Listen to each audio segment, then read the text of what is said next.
Chapter 1. The Songbird of Spain.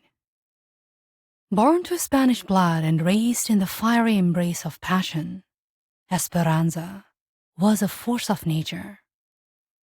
She danced through society with an untamed spirit, her dark curls cascading like waves of ink against her caramel skin. Her voice, soft as a lullaby, fierce as a battle cry, was said to bring men to their knees. When she crossed paths with Theodore Ashford, a man bound to the constraints of duty and title, it was an instant collision of souls. "I would burn the world for you," he declared, his voice hoarse with desperation. "Then what shall we do when there is nothing left but ashes?" Esperanza challenged, her lips ghosting over his. She was a woman who would not bend to the will of a society that sought to break her. But love, no matter how passionate, came at a price. And when faced with an ultimatum that would force them apart, Esperanza found herself questioning whether love was worth the sacrifice of her own freedom. Chapter 2. The World of Esperanza Castillo. Madrid, Spain, 1852. The city was alive with color and passion, where laughter spilled from tavern windows and guitar strings hummed with longing. It was a city of duty and scandal, of prayers whispered beneath church arches and sins confessed in the dark corners of candlelit rooms. And at the heart of it all was Esperanza Castillo. She was born into privilege, yet raised with defiance. Her father, Señor Rafael Castillo, was one of the wealthiest men in Spain, a nobleman whose name commanded respect. He was not the one society celebrated, nor the figure whose name danced in salons and courtrooms.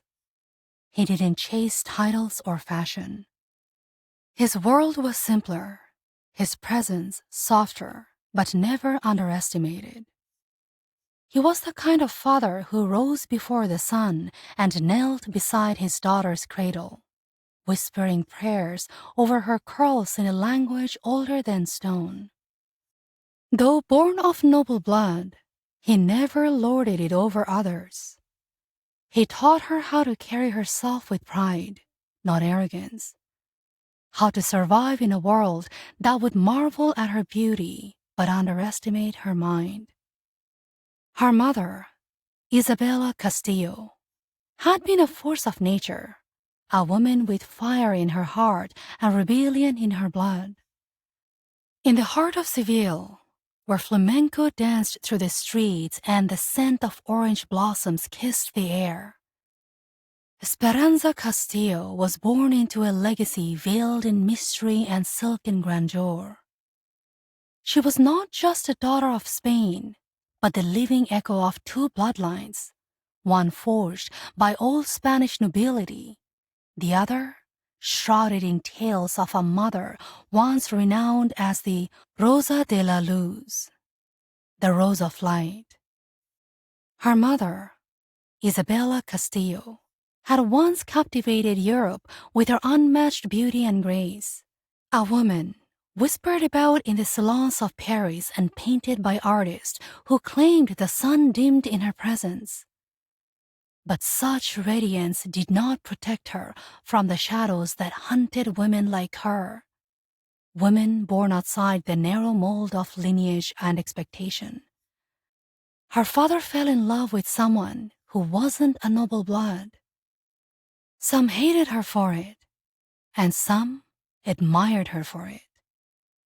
When Isabella vanished from public life, rumors bloomed like wildflowers that she had been ruined, exiled, or worse, betrayed by the very world that had once adored her. But those were all rumors. She had died too soon. Her mother died giving birth to a younger sibling,